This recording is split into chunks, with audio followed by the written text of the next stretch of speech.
Yang kita hormati, ada satu bupati luar biasa, Bupati Aceh Tengah, 3 kali berbuka, 3 kali sahur sampai ke sini. Saking inginnya, di sini dapat juga tuan rumah insya Allah tahun depan di Aceh Tengah. Assalamualaikum warahmatullahi wabarakatuh. Yang saya hormati, kami banggakan Bapak Gubernur Sumatera Selatan. Selamat kemerdekaan, Kabupaten Aceh Utara memiliki catatan sejarah menunjukkan dan mempertahankan kemerdekaan negara Kesatuan Republik Indonesia. Banyak pahlawan dan pejuang telah menggambarkan baktinya bagi negara ini.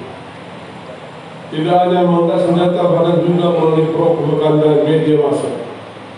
Pada tanggal 19 Desember 1948, Ibu Kota Negara Republik Indonesia di Jakarta dikuasai Belanda.